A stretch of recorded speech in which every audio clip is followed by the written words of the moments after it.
Functions సభాధ్యక్షత వహించిన మిత్రుడు జుబ్బల కృష్ణారావు గారు, మన ప్రియతమ ముఖ్యమంత్రి వర్యులు ఇంత మంచి కార్యక్రమాన్ని ఏర్పాటు చేసి పద్మ విభూషణ్ అవార్డులకు అలాగే పద్మ అవార్డులకు కార్యక్రమానికి ముఖ్య అతిథిగా ఇచ్చేసిన రేవంత్ రెడ్డి గారికి, నా సహచర మంత్రివర్యులు అలాగే గౌరవ ఉప ముఖ్యమంత్రి వర్యులు బట్టి విక్రమార్క గారు, పొంగులేటి శ్రీనివాసరెడ్డి గారికి,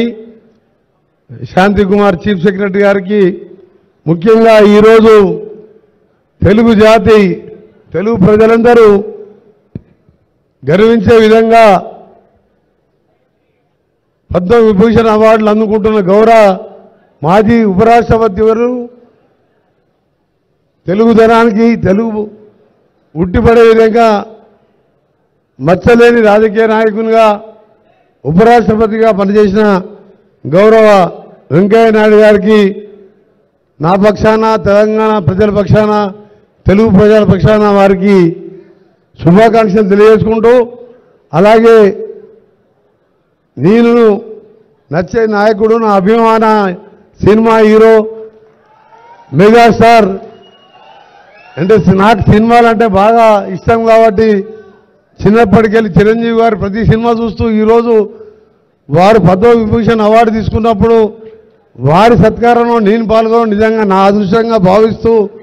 చిరంజీవి గారి నుంచి వారు ఒక నటుడే కాదు బ్లడ్ బ్యాంక్ లాంటిది ఒక సంస్థను స్థాపించి లక్షలాది మందికి ప్రాణదానం చేసిన ఒక మంచి నాయకుడు, మంచి యాక్టరే కాదు ఒక మానవతావాది, వారికి కూడా శుభాకాంక్షలు తెలియజేసుకుంటూ, వెంకయ్య నాయుడు గారి గురించి నాలాంటి వారు మాట్లాడితే చాలా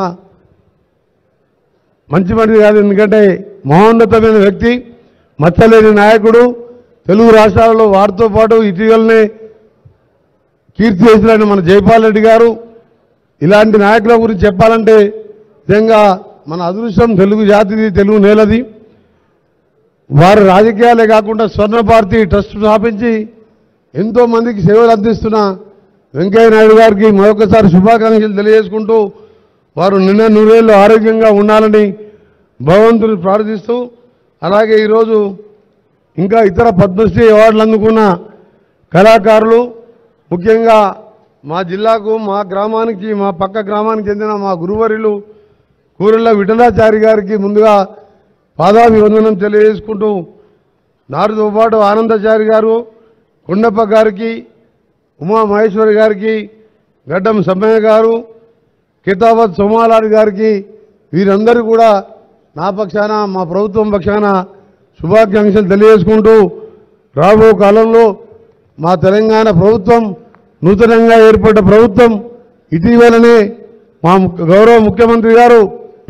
అవార్డులు ఇచ్చే కార్యక్రమాన్ని గద్దర్ పేరుగా మార్చి మరొక తెలుగు సినిమా ఇండస్ట్రీని కానీ తెలుగు కళాకారులకు కానివ్వండి తెలంగాణలో ప్రోత్సహించడానికి అన్ని విధాలుగా అండగా ఉంటుందని చెప్పి సినిమాటోగ్రఫీ మంత్రిగా మీ అందరూ కూడా హామీ ఇచ్చుకుంటూ, మరొకసారి పద్మ విభూషణ్ అవార్డు తీసుకున్న గౌరవ వెంకయ్య నాయుడు గారికి, మా హీరో మా అభిమాన నాయకుడు చిరంజీవి గారికి మరొకసారి శుభాకాంక్షలు. అందరికీ నమస్కారం. Thank you very much.